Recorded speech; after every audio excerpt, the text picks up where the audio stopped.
Очень часто вы меня спрашиваете рассказать о кнопках. Вообще, что они из себя представляют, как с ними пользоваться. Сейчас у нас в современном мире есть очень много возможностей все эти приспособления устанавливать, закупить и устанавливать дома.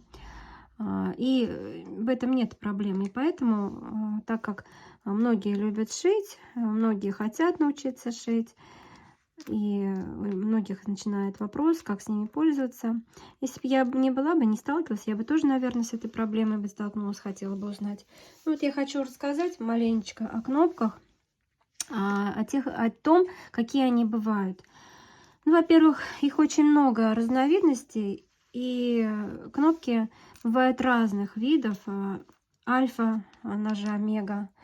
Почему она омега называется? Потому что у нее омегообразная пружина. Вот если видеть, посмотреть внутрь, то у нее такая вот пружина внутри, как типа доллара. И она вот называется омегообразная пружина. Альфа, омега, то есть практически одно и то же. Есть кольцевая, уже она не с пружинкой, а уже там внутри вставлено кольцо, и кольцо это чем не спаяно, оно в процессе застегивания расширяется. Но кольцевая это самый древний век, это самые первые кнопки, которые у нас были еще в Советском Союзе. И кнопки бывают разные по диаметру. Помимо того, что они бывают разных видов, они еще бывают разные по диаметру. Вот в данный момент кнопка, диаметр шляпы 15 миллиметров, и внутренний механизм тоже 15 миллиметров. Другая кнопка, шляпка 15 миллиметров, а внутренний механизм 12,5. То есть поэтому, когда вы покупаете кнопки, какие вы хотите, обязательно нужно спросить у продавца, какой диаметр вы хотите шляпы, какой диаметр вы хотите внутреннего механизма. Как в народе их называют папа и мама. Вот. И к ним, соответственно, идут однозначно свои насадки. С чем может столкнуться каждый, когда устанавливает кнопки. Недавно поступил вопрос, почему у меня кнопка при установке кнопки погнутая внутренняя пружина. Вот эта пружина погнутая. Почему она погнутая? Потому что мы устанавливаем, допустим, ну вот я сейчас возьму, к примеру, я возьму вот большой диаметр и возьму вот это вот. Я сейчас вот так вот сделаю. Ошибка в том, что когда мы устанавливаем кнопки, устанавливаем вот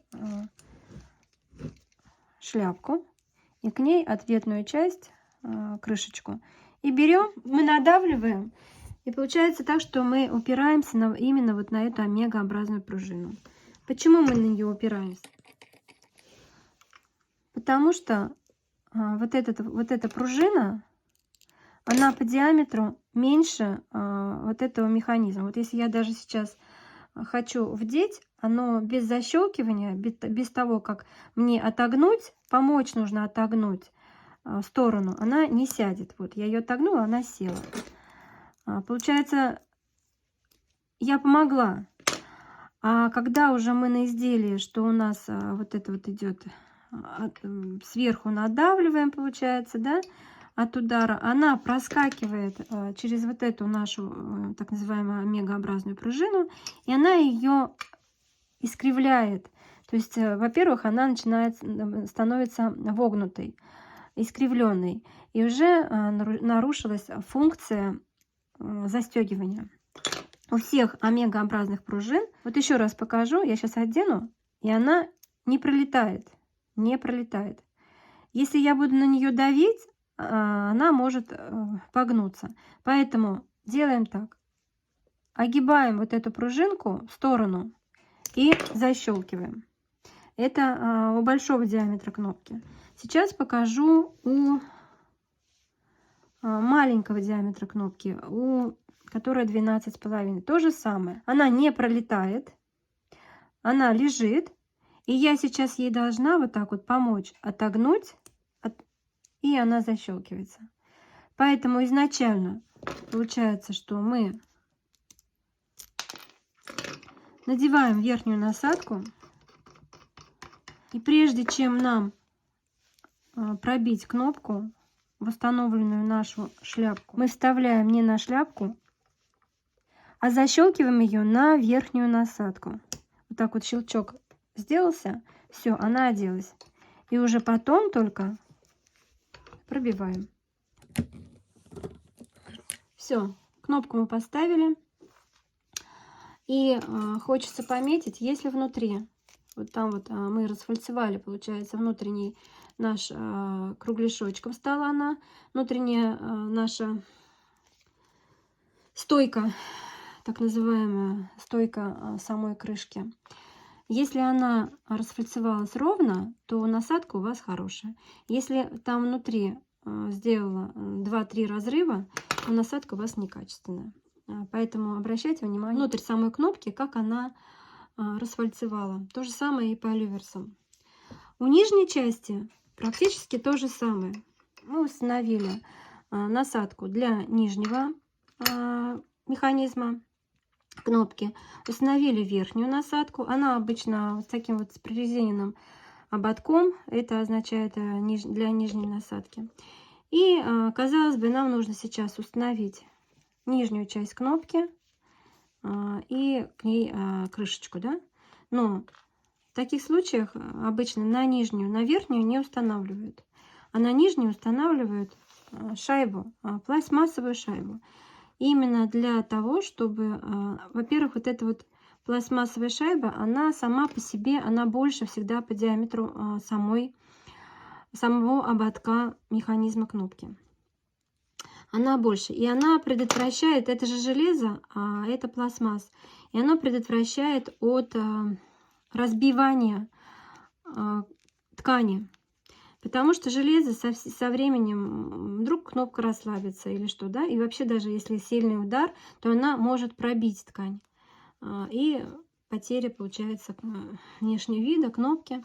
И ставить шайбу в качестве усиления.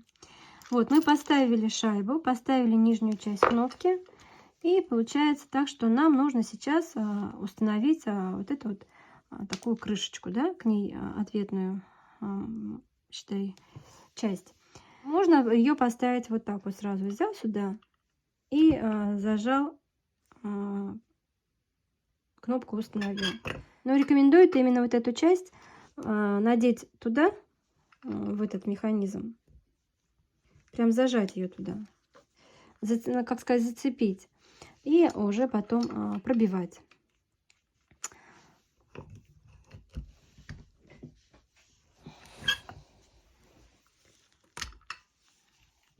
Все. Получается, у нас стоит пластиковое колечко. Оно служит в качестве усилителя. И в качестве, если тонкое изделие, то не хватает толщины. Потому что вообще все-таки кнопки, они рассчитаны на более толстый слой материала. И она в качестве защиты, в качестве уплотнения и в качестве усилителя. Вот. Данные кнопки у нас готовы. Сейчас я защелкну. Все работает. Все хорошо. И хочется пометить, что, может быть, кто-то может столкнуться с такой проблемой, что бывают кнопки 12,5 и 15. Но еще бывают кнопки такие, что шляпа 15, а сам механизм 12,5. И поэтому для этого нужно разные насадки. То есть не продают, что, допустим, шляпа 15, а механизм 12,5. Не продают. Продают шляпа 15, механизм тоже 15. Большой. Или продают шляпа 12,5 и механизм 12,5. К сожалению, у меня нету шляпы 12,5. Есть вот только один вот образец, вот такой вот, что здесь и механизм 12,5, и шляпа 12,5. Поэтому нужно несколько насадок и на 15, и на 12,5 покупать отдельно. А еще самые хорошие кнопки — это UKK.